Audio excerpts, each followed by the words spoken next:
Boa noite, começando mais um curso de filosofia. Hoje o nosso tema é liderar para o amor. Muita gente pediu para a gente discutir o tema liderança, né? É um tema que está muito em voga no mercado, na formação de profissionais, trabalho dentro das empresas, mas tem uma abordagem instigante no conceito de liderar num viés filosófico. O que significa liderar? E eu fiz uma opção de conversar com vocês hoje desse conceito de liderar por amor.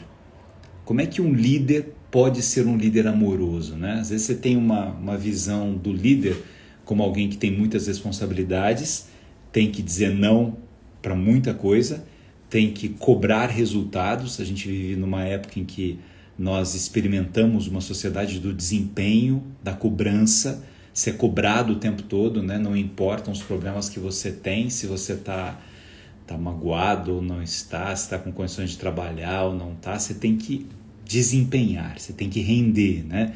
Então, como é que um líder que precisa trabalhar com isso para que ele possa crescer na organização em que ele está, ele consegue liderar para o amor?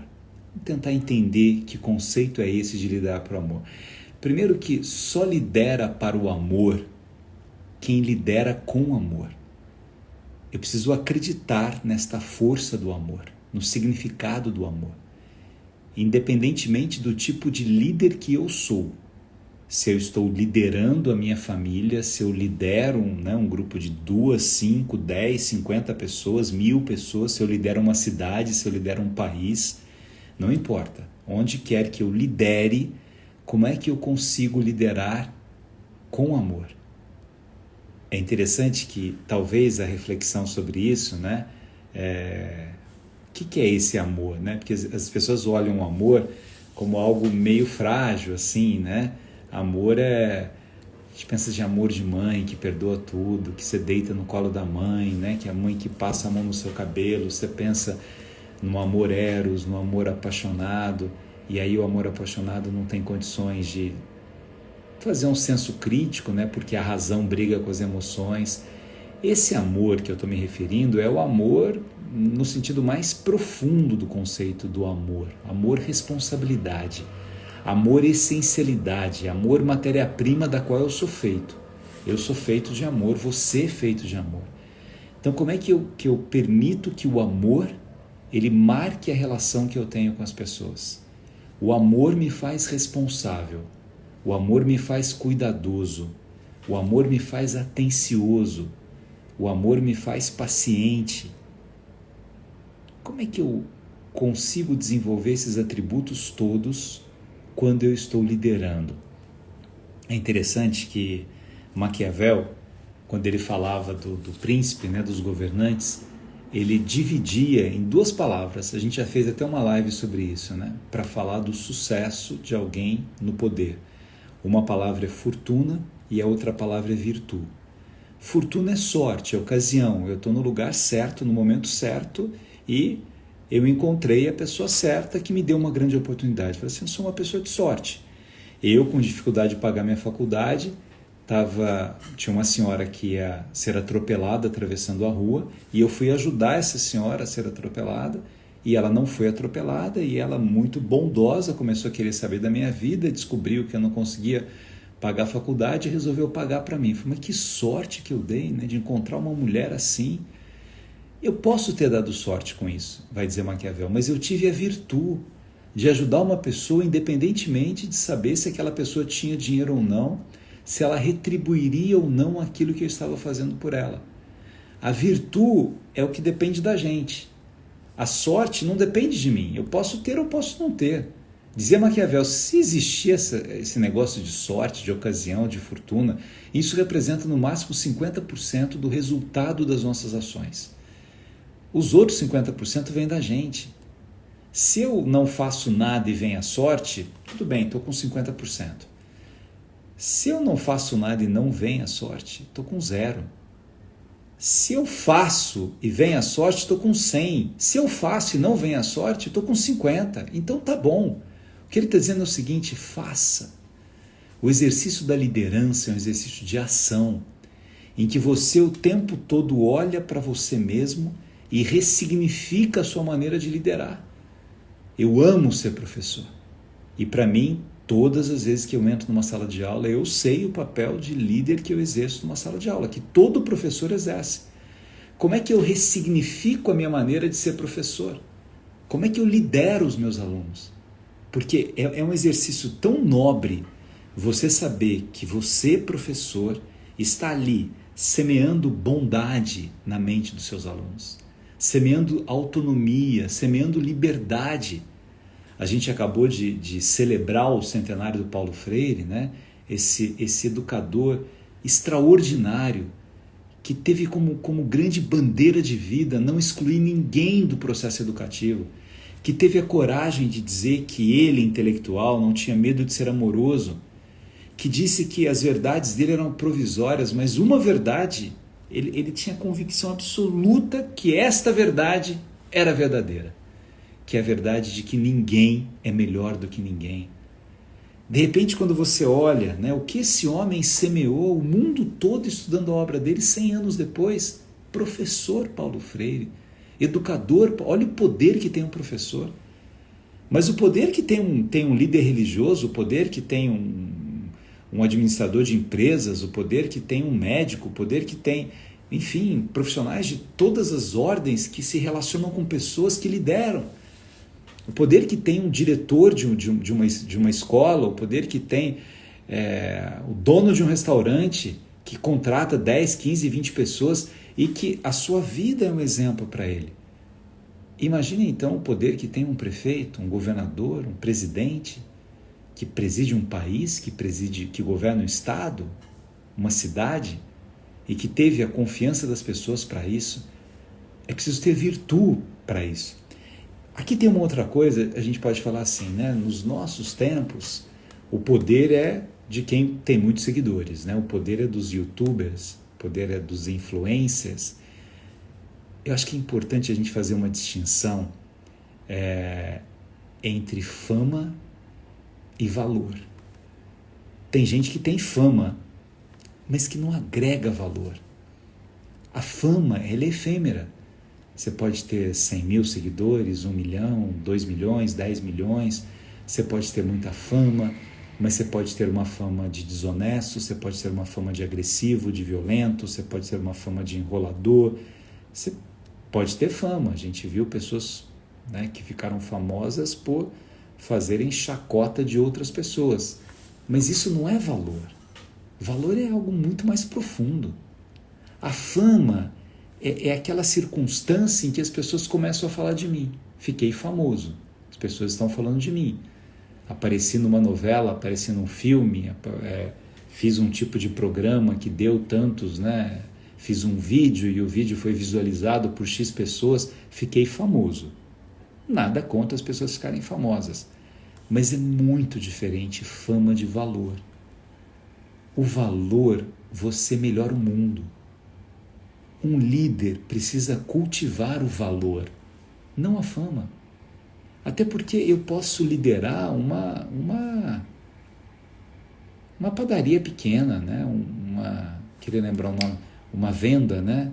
Palavra antiga do interior, né? Um armarinho, uma coisa, com 5, 6 pessoas. Eu não sou famoso do mundo, mas eu tenho um valor tão grande naquilo que eu faço. Eu sou tão correto naquilo que eu faço.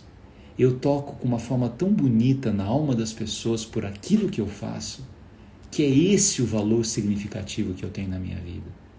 É o valor de melhorar o mundo do jeito que eu posso, onde quer que eu esteja. Eu repito, fama é circunstancial. Valor melhora a humanidade. Às vezes a gente pergunta assim, né? Quais são os melhores poetas do mundo? Quais são os melhores poetas do Brasil? Talvez a gente possa dizer os poetas mais famosos. Os melhores depende, pode ser. Olha a Cora Coralina, começou a publicar com 70 anos, quando Drummond descobriu a obra dela. A riqueza que é aquilo. Mas ela não tinha fama até aquele momento. Ela tinha valor. Valor, quem lia aqueles poemas, os poemas eram transformacionais na vida dela. Quantos pintores não fizeram sucesso nenhum durante a vida?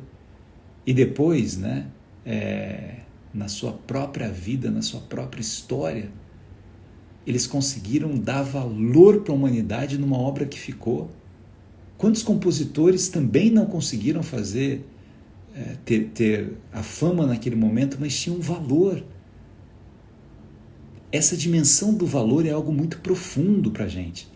A grande pergunta que eu acho que a gente tem que fazer é: quem mais ajudou a evolução da consciência de humanidade presente nos humanos? Quem mais ajudou? Que seja um humano, que sejam 5 humanos, 50 humanos, não importa. Isso não é fama. Você pode ser conhecido por 10 milhões de pessoas, por 100 milhões de pessoas e não agregar valor na vida de ninguém e não melhorar a humanidade. A incapacidade que você teve de melhorar a humanidade porque você plantou ódio. Hitler era um homem famoso, é um homem famoso. Todo mundo sabe quem foi Hitler. E aí? O que ele agregou de bondade para a humanidade? O que ele deixou como um legado de mundo melhor? Alguma coisa? Mussolini deixou alguma coisa de um mundo melhor? Como é que eu reflito sobre isso? Aqueles sumos sacerdotes que mataram Jesus deixaram alguma coisa para um mundo melhor? Como é que eu reflito nessa diferença? E aí você pode dizer o seguinte, né? Você que está acompanhando aqui, olha, a minha avó melhorou o mundo. A minha avó, no lugar em que eu vivia, no interior de algum lugar, ela era uma mulher que dava conselho para as pessoas, que ajudava todo mundo da comunidade, ela melhorou o mundo. Eu, na semana passada, perdi uma tia que eu amava muito, tia Maria, minha madrinha, 99 anos. Eu coloquei um vídeo até dizendo dela, né? A paciência dessa mulher, a lembrança, cada vez que eu estava com ela, eu lembrava profundamente do meu pai, porque meu pai era um homem com essa paciência, com essa bondade, com um jeito calmo de falar. E ali na casa dela, com as pessoas que visitavam, ela agregou valor numa consciência de humanidade, ela ajudou na evolução, no jeito dela, como meu pai fez isso também. Como vocês devem conhecer muitas pessoas na simplicidade dos seus cotidianos, que não têm fama, mas que têm valor. Entre ter fama e ter valor, não tenham dúvidas. Cultivem mais os valores. Isso tem um sentido muito mais bonito, né? É interessante, minha gente, que estou falando da minha tia, né? Que faleceu. Como é que é aquela música mesmo? O mesmo trem da chegada é o trem da partida, né? A gente está aqui num trem, num vagão de trem. A gente entrou numa estação sem saber qual era a estação. A gente conheceu pessoas que a gente não imaginava. Aliás, é um privilégio poder conhecer as pessoas que a gente conhece, porque a gente poderia não conhecê-las. De repente você tem uma história de amor com alguém tão bonito e você conheceu essa pessoa em algum lugar, e se você tivesse chegado 2 minutos depois, ou ela 2 minutos depois, ou ido embora minutos antes, você não teria conhecido. E de repente, nesses momentos, né, que o acaso dá, o que a sorte dá, o que a circunstância dá, o que a ocasião dá, você teve a virtude de cultivar essas pessoas. E nessa embarcação, né, nesse trem que você entrou, com as pessoas que você sentou ao lado delas, você pode melhorar um pouco a vida dessas pessoas e permitir que elas melhorassem a sua vida. Eu estou dizendo tudo isso numa live que fala sobre liderança, porque não dá para eu separar quem eu sou como líder de como eu sou como pessoa. Eu, como líder, sou o resultado do que eu sou como ser humano nos meus cotidianos. Francisco de Assis tem fama e tem valor. Na época, tinha mais valor do que fama. Quando começou a ter fama, tinha má fama, porque não queria aceitar dinheiro nenhum, era meio rebelde, defendia os animais, o tipo de oração era totalmente diferente. Mas veja, Francisco de Assis é quem é como líder, porque ele foi assim como pessoa. A sua liderança tinha uma coerência com a sua história de vida. A autenticidade é alguma coisa fundamental para um líder. Se eu falo daquilo que eu não acredito, se eu falo para convencer as pessoas, mas eu não vivo aquilo que eu falo, a minha liderança é capenga. As pessoas aos poucos vão perceber que eu sou hipócrita, que eu não tenho autenticidade nenhuma, né? Beethoven é um líder que agregou valor à humanidade. Ouvir a Nona Sinfonia de Beethoven melhora o mundo. No momento em que ele começou a compor, ele não tinha fama, mas ele tinha valor. Ele tinha uma consciência do desejo dele de perfumar o mundo com suas composições, que nem as deficiências que ele teve, as dificuldades que ele teve, fizeram com que ele deixasse de lado esse pacto de vida, de humanidade que ele teve, de melhorar o mundo com a sua canção. Adélia Prado tem fama, mas a fama da Adélia Prado é baseada em poemas com um profundo valor, que vem de uma autenticidade daquela mulher simples, que mora no interior das Minas Gerais e que no seu cotidiano ela vai transformando as suas orações em poemas, os seus pensamentos em palavras que movem, que comovem a humanidade. A Adélia Prado não está preocupada com fama, está preocupada com valor. Por isso a obra dela tem tanto valor. Se vier a fama também, ótimo, mas não é o mais importante. Ai, consegui sair no jornal, que maravilha, né? Ótimo, mas isso não é o elemento mais relevante, mais importante. É eu ter a consciência de que naquilo que eu faço, na profissão que eu abracei, no ofício que é o ofício da minha vida, eu agrego valor para a humanidade. Eu tenho a consciência de melhorar o mundo, eu sei o significado disso. É interessante que quando a gente pensa nesses sentimentos todos, né? Estou falando dos sentimentos da Adélia Prado, do Beethoven, do Francisco de Assis. A gente vive num mundo tão raivoso, né? Em que as pessoas sem conhecer saem xingando, ou que as pessoas não têm paciência de ouvir as outras pessoas. Que eu tenho dito que quando você encontra uma pessoa amorosa por aí, agradeça.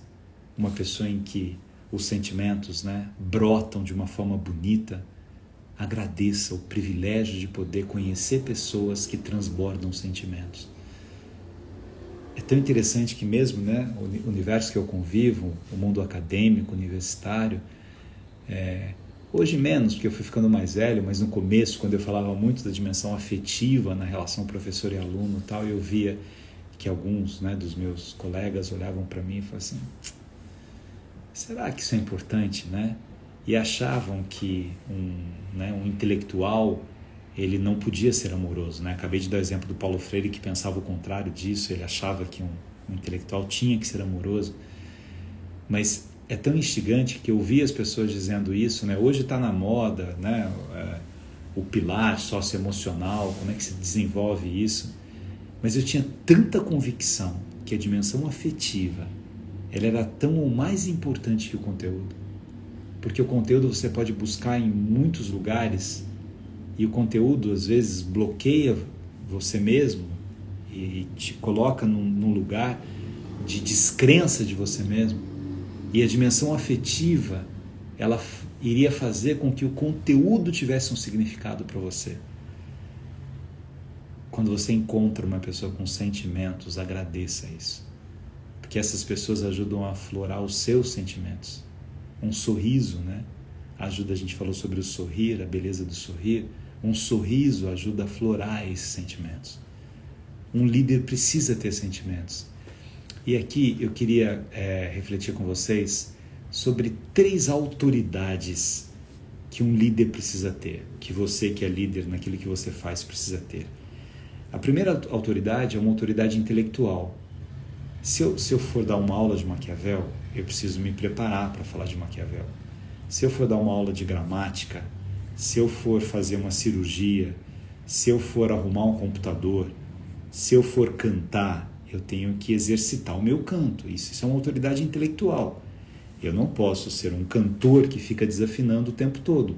Eu não posso ser um professor que não sabe a matéria que vai trabalhar, que vai desenvolver. Eu não posso ser um cirurgião que não... Eu preciso ter uma autoridade intelectual. Até para liderar outras pessoas, as pessoas precisam saber, olha, ele sabe operar. Ele sabe ser psicólogo, ele sabe vender, ele sabe cozinhar, eu sou chefe de cozinha. Eu tenho que ter uma autoridade intelectual. As pessoas que estão ali, olhando para aquilo que eu faço, elas estão aprendendo comigo porque eu tenho uma autoridade intelectual. Eu sei do que eu estou tratando.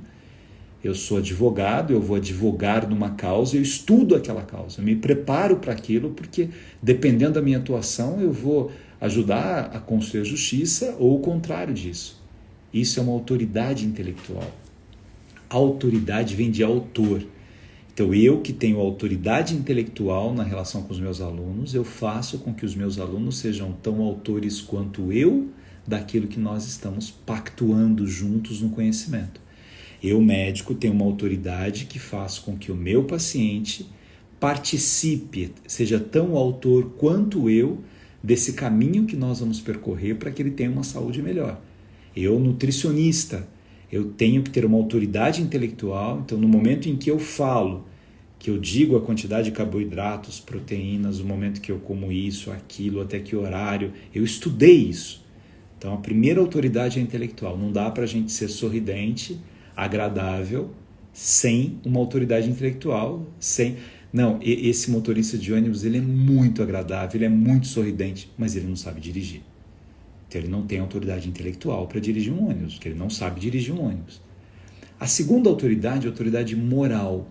O que é autoridade moral? Moral é o que mora dentro de mim.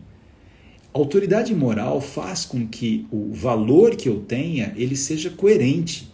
Se eu vou dar uma aula e eu falo sobre educação e que é preciso que um educador seja educado, e se um aluno me encontra na rua, eu também tenho que ser educado com ele. Ele tem que ver que aquilo que eu estou dizendo mora em mim. Moral é aquilo que mora dentro de mim. Se eu sou um enfermeiro e resolvi cuidar da vida de pessoas, eu sou um fisioterapeuta e estou ajudando a tirar a dor das pessoas, isso tem que morar em mim. Tem que morar em mim esse compromisso daquilo que eu vou fazer. Essa é a autoridade moral. E a terceira autoridade é a autoridade humana. A autoridade humana é aquela que trabalha com uma das palavras mais bonitas da língua portuguesa: compaixão. Sentir a paixão da humanidade, sentir a dor da humanidade, sentir o sofrimento da humanidade. Um líder precisa se colocar no lugar do seu liderado, qualquer que seja esse lugar, qualquer que seja esse espaço. Eu, pai, que lidero os meus filhos, eu preciso me colocar no lugar dos meus filhos, lembrar a idade que eles estão hoje, que eu já tive, os medos que eles têm hoje, que eu tive esses mesmos medos. Eu tenho que ter uma coerência com isso, né? Eu quero que meu filho respeite a mãe dele, e eu preciso respeitar a minha mulher, para dar esse exemplo para ele. Eu quero que a minha filha olhe, né, para as relações humanas e seja educada. Eu, mãe, tenho que dar esse exemplo de honestidade, de integridade, de educação. Então, são essas as três autoridades. A autoridade intelectual é preparo. Qualquer que seja a ação que eu for desenvolver, eu preciso me preparar. Eu preciso me preparar para ser pai. Eu preciso saber o que eu faço quando meu filho chora. Eu preciso me preparar para rezar, eu preciso me preparar. Eu vou numa igreja e eu vou coordenar um grupo de oração, eu preciso me preparar para isso. Eu vou fazer uma live aqui, eu preciso me preparar para a live que eu vou fazer. Quero falar sobre liderança. Quem que eu posso usar? Que poetas eu posso usar para isso, né? Eu escolhi alguns poetas, daqui a pouco eu vou usar com vocês. Mas é isso, autoridade intelectual. Autoridade moral, agora, eu preparo uma coisa coerente com aquilo que eu faço nos meus cotidianos. Senão não tem sentido falar esse monte de coisa e não ter coerência com a minha existência, com a minha vida. E a autoridade humana, que é algo tão bonito, né? É olhar para a humanidade e me perguntar, né? O que eu faço nesse tempo curto da minha existência? Porque a existência nossa é curta, mesmo que eu viva, como a minha tia, 99 anos. A minha prima dizia assim, as pessoas falam assim, nossa, 99 já viveu muito, né? Mas é minha mãe, dói muito em mim. Eu falei, ainda bem que dói muito em você, ainda bem. Há um cordão umbilical lindo entre filhos e mães, filhos e pais. E a gente tem a dor da saudade, da despedida. Mas é tão bonito quando você fala assim, meu pai tinha uma autoridade moral. Eu via meu pai não enganando ninguém, meu pai não mentindo, meu pai olhava para ele, isso é autoridade moral. Meu pai tinha uma autoridade humana, incapaz de pisar em alguém, um elemento bonito de compaixão que o fazia se colocar próximo do outro, sentindo os sentimentos do outro. E essa autoridade intelectual que é saber o que eu faço, seja um pedreiro, um carpinteiro, um engenheiro, não importa. Não tem cidadão melhor do que cidadão, né? Tem a dignidade que eu empresto às profissões que eu exerço, né? E uma vez, né, eu falei numa live, depois eu peguei essa frase: amar é criar espaços para o outro florescer. Amar é criar espaços para o outro florescer. Esse é o papel do líder. Eu tenho que criar espaços para que o outro possa florescer. É muito triste, às vezes, quando um pai ele não quer dar espaço para os seus filhos florescerem. Como às vezes é complicado, né, em grandes empresas familiares, a sucessão. Porque o pai, às vezes, está no momento em que ele precisa passar para os filhos, mas ele não quer. Ele não quer que ninguém floresça. O medo que eu tenho, né, eu tenho um amigo, colega, assim, escritor, e é muito interessante, porque às vezes eu falo assim, apresentei fulano para a editora, um escritor, eu falo assim, está arrumando um concorrente para a gente, não apresente. Uma estrela não tira o brilho de outra estrela, né? Se você tem confiança em você mesmo, que medo é esse de deixar outras pessoas florescerem? Permita que outras pessoas floresçam. E você que vai florescendo, não se preocupe em gritar o seu florescimento, as suas vitórias, né? Florescer em silêncio é mais bonito. Deixe que o tempo vai mostrando aquilo que você fez. Senão você fica uma pessoa enlouquecida buscando fama. Busque valor. Busque valor nos interiores, nos sertões, nas comunidades carentes, né? Na minha época de seminário eu fazia um trabalho em Bananal, né? Que é uma cidade pequena, é linda, que fica no interior de São Paulo, né? No Vale do Paraíba, mas tem um jeito do Rio de Janeiro, porque é próximo ali de Barra Mansa, e algumas comunidades pequenas de Bananal, em que eu ia fazer, né, chamava ciclos bíblicos, e que eu escrevia aqueles textos para ver com aquelas pessoas, 10 pessoas, 15 pessoas, porque eram comunidades muito pequenas, né? Mas eu me sentia tão útil com aquilo, de com 15 pessoas refletir um pouco a palavra de Deus ali no ofício que eu havia abraçado, naquela idade que eu tinha. E eu sentia que eu ajudava as pessoas a florescerem ali, naquele espaço. Quando eu comecei a dar aula em Cachoeira, era uma escola, Dr. Evangelista Rodrigues, né? E era uma escola, uma cidade pequena, uma escola tradicional, mas uma cidade pequena, dando aula de matemática, mas ali era o meu mundo, de fazer as pessoas florescerem. Mas eu vou ficar aqui numa escola, né, sem ninguém me ver direito, sem ter grandes, né, ninguém vai ficar sabendo da minha existência. E qual é a questão disso? E se ficarem sabendo da sua existência, depois esquecerão. Fernando Pessoa dizia isso, né? Então, por que me preocupar tanto com essa fama? Se preocupe em melhorar o mundo, em fazer a sua parte nesse mundo melhor. Eu peguei um poema aqui do Drummond para a gente refletir. Poema famoso dele, mas que tem uma profundidade bonita nessa dimensão do líder, que vai de mãos dadas com os seus companheiros, né? Chama Mãos Dadas. Diz Drummond: não serei o poeta de um mundo caduco, também não cantarei o mundo futuro. Estou preso à vida e olho meus companheiros. Estão taciturnos, mas nutrem grandes esperanças. Entre eles consideram a enorme realidade. O presente é tão grande. Não nos afastemos. Não nos afastemos muito. Vamos de mãos dadas.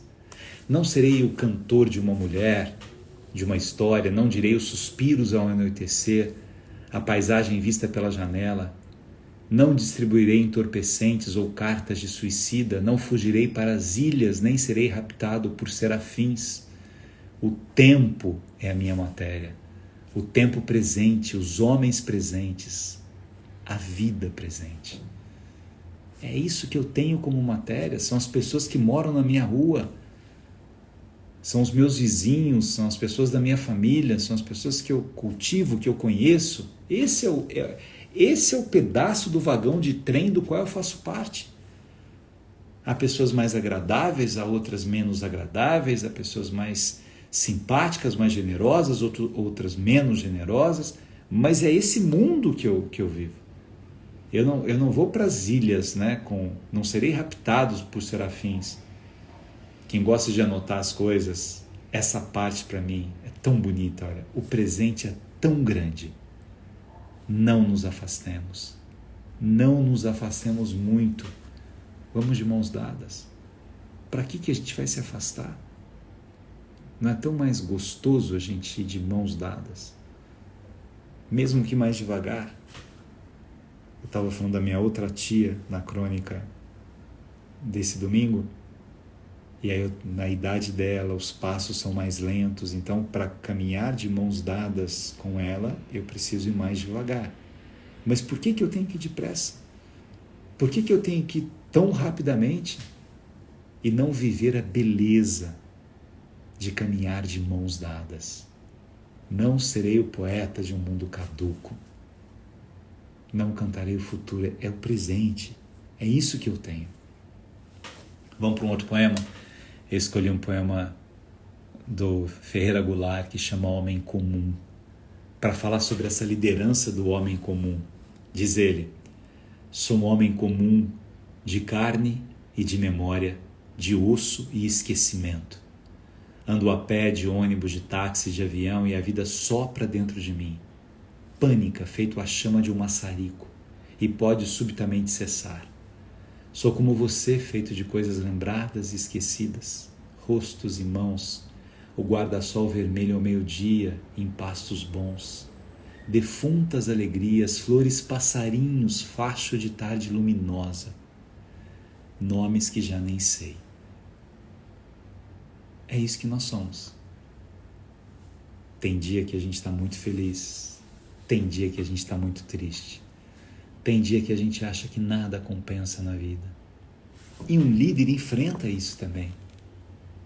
Um líder enfrenta um balançar da sua mente, né?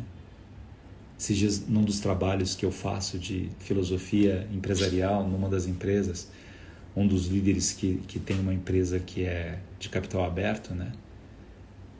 Por causa de a bolsa está numa volatilidade muito grande e teve uma notícia não muito boa da organização dele e caiu um pouco, né? E ele dizendo assim, da angústia dele, porque ele sabia que estava fazendo tudo certo e as pessoas cobravam uma coisa dele e assim, eu vi o grau de tensão dele com aquilo. Eu falei assim, eu sei que esse momento é tenso. A gente quer que todas as coisas aconteçam da melhor maneira possível, mas a felicidade é fugidia também. Os problemas que a gente enfrenta, eles virão sempre, né? Você está com uma pedra no meio do caminho para voltar para o Drummond. Vamos achar um caminho no meio dessa pedra. Talvez seja necessário um pouco de paciência, de compreensão do momento que a gente está vivendo.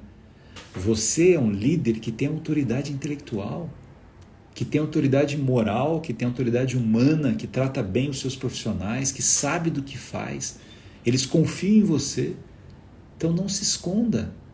Diga sobre os resultados, mostre os resultados ruins. Diga da temporalidade disso, né? Como é que você consegue enfrentar uma situação de adversidade e sair maior dela? Eu vi tantas vezes governantes, né? Lembro do Mário Covas, do Alckmin também, como governador, um outro momento, um tempo de incêndio, de chuva, de enchente, ali, né? No meio do barro, ajudando as pessoas, pegando, falei assim, mas um prefeito não devia estar na prefeitura e não lá. Não, as pessoas precisam olhar para ele crescer naquela adversidade. Estamos juntos aqui para uns ajudarem os outros. Vocês confiaram em mim, a resposta minha está aqui, junto com vocês, né? Não é fazer um exibicionismo para ganhar aplauso das pessoas. É trabalhar pela melhoria da humanidade. É ter a consciência do meu poder de melhorar o mundo naquilo que eu faço, nos meus cotidianos. Sou como você, feito de coisas lembradas, esquecidas. Então é interessante que tem uma amiga que fala assim, né? Você é muito bobo, Gabriel, você perdoa as pessoas. Eu não esqueço as pessoas que fizeram alguma maldade para você e você esquece, né? Eu falei, ainda bem. Deus me livre de ficar colecionando as maldades que já fizeram para mim. Passou. E eu acredito tanto que há uma energia nas relações humanas de uma forma tão forte, tão intensa, que quem faz o mal recebe o mal. Quem faz o bem recebe o bem. E não é que Deus castigue quem faz o mal. Não é, Deus não castiga. Nós é que nos castigamos quando optamos por caminhos errados, quando destruímos as outras pessoas. Nós é que nos levamos a isso. Um líder que chega no lugar em que ele está por pisar nas outras pessoas, ele pode ter sucesso por um período, mas é efêmero, porque ele não tem autoridade moral. Ele chegou onde ele está por ter destruído as pessoas e ele sabe disso. Ele chegou onde ele está tendo mentido, tendo trapaceado. As pessoas saberão disso. Ele ganhou uma eleição mentindo e um dia as pessoas saberão disso. Então ele não tem autoridade moral, porque não mora dentro dele os valores que ele fala para as pessoas. É que as pessoas se deixam enganar, às vezes, com muita facilidade. Infelizmente. Então, essas 3 autoridades que eu queria que vocês refletissem, né? Para liderar em qualquer momento. Autoridade moral, autoridade intelectual, aliás, autoridade moral e autoridade humana. Seja você dona de um salão de cabeleireiro, seja você dona de uma empresa, seja você dono de uma barbearia, seja você dono de uma, sei lá, de uma loja de sapatos, não importa aquilo que você seja, você é responsável pela criação das pessoas que estão com você, seja você juiz, não importa. Você precisa ter autoridade intelectual, saber do que você está fazendo, dizendo, autoridade moral, ser coerente, saber que você está fazendo o que você está fazendo sem mentir, sem trapacear e assim por diante. E autoridade humana. Pensa aí hoje antes de dormir, será que o que eu faço melhora o mundo ou piora o mundo? Se anda piorando o mundo, dá tempo. Deixa eu ver o que vocês estão falando aqui. Eu não consigo falar e olhar, mas mandem a cidade, Elisete, Ibitira, Bahia, Elizabeth, vocês concordam com essa liderança? Eu acredito muito nas pessoas, às vezes me decepciono com elas. Patrícia, Carlos Alberto, Padre Carlos Alberto, de onde será que é esse padre? Maria, é verdade, Gabriel, Tereza Cristina Caldeira, obrigado, Augusta, Goiás, Porangatu, Elizabeth, Nani, Guarujá, Gis Lopes, Itaúna, Minas Gerais, Maria, Maceió, Alagoas. A Vládia tem que ter empatia. Um dia, como a gente falou de liderança, vocês podem colocar as profissões de vocês aí também, para a gente conhecer melhor. Galvão, Palmas, Tocantins, Albenice, Elaine, São João da Boa Vista, Sofia de Tianguá. O mundo precisa de líderes de verdade, é a opinião do João Silva. Fernanda de Curitiba, Patrícia, Guaratinguetá, Vale do Paraíba, Karina, Ceará, obrigado. Tatiana, não deu para ver onde é. Macapá, olha aí. Amontoada, Ceará. É isso. Sou logista, alguém falou que sou logista aqui. Irã, gratidão, Aracaju. Lúcia, São Carlos, São Paulo. Isabel, Guarulhos. Isabel, outra Isabel, professora aposentada. Professora. Evanice. A Méria está dizendo que tem muita gente de Maceió, que legal. Karine, né? Jornalista de Fortaleza. Ortodontista, dia 20 é o dia do ortodontista, melhor live para comemorar esse dia, que legal, que também é um líder. Vinha, vereador em Paulo Afonso, Bahia, aí ó, a liderança de um vereador. Alguém falou Perdiz aqui, não deu para ver. Vana de Olinda. Padre Carlos Alberto é do Ceará, que legal, padre. Sou coordenadora de escola. Maria Amélia Altinópolis, professora. Alguém de Manaus, empresário. Administradora de Natal. É isso aí, minha gente. Obrigado pelo carinho de vocês. Espero que a gente possa refletir mais sobre o nosso papel de líder nos cotidianos, né? Essa liderança intelectual, moral e humana. E pensem nisso que eu falei com vocês um pouco, essa diferença de fama e de valor. Muita gente buscando a fama, vamos buscar valor. Valeu? Beijo, até semana que vem.